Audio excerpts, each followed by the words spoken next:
Sharmila AP Congress అధ్యక్ష పగ్గాలు చేపట్టక ముందే ధర్నాకు దిగారు. ఎన్నికపాడు వద్ద ఆమె కాన్వాయ్లోని వాహనాల్ని పోలీసులు దారి మళ్లించారు. పోలీసుల వైఖరికి షర్మిల ఆగ్రహం వ్యక్తం చేశారు. కాంగ్రెస్ ను చూసి ప్రభుత్వం భయపడుతోందన్నారు.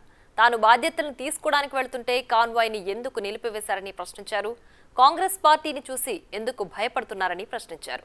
కాంగ్రెస్ ఆందోళనతో కాసేపు తర్వాత పోలీసులు ర్యాలీకి అనుమతించారు.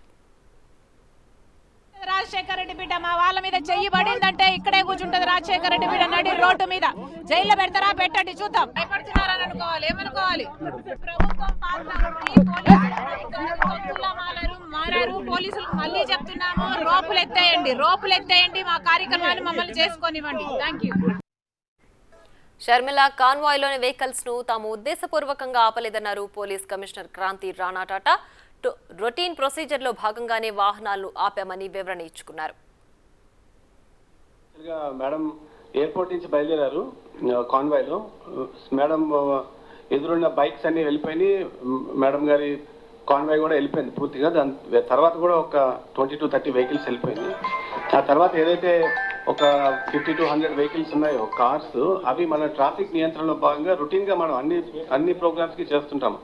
యూజువల్ గా అన్ని వెహికల్స్ కూడా ఒక ప్రొసెషన్ కింద ఎప్పుడు కూడా మనము విజయవాడ నగరంలోకి మనం ఎలో చేయము. Because of traffic congestion and traffic jams అవుతాయన్న ఉద్దేశంతో ఎప్పుడు కూడా మనం వెహికల్స్ ని ఆపి, ఏదైనా పెద్ద కాన్వేలాగా వస్తుంటే వందల సంఖ్యలో వెహికల్స్ వస్తుంటే మనము కొద్దిగా స్లో డౌన్ చేసుకుని మనం ముందు పంపిస్తుంటాం. సో అదే పద్ధతిలో భాగంగా, ఆ రొటీన్ పద్ధతిలో భాగంగానే బ్యాక్ ఉన్న వెహికల్స్ ని కొన్నింటిని ఆపి స్లో డౌన్ చేయడం జరిగింది. కానీ దానికి వేరే ఎటువంటి ఉద్దేశాలు కానీ లేకపోతే ఆలోచనలు కానీ లేవు. దయచేసి అందరూ కూడా ఇది గమనించవలసిందిగా ప్రార్థన.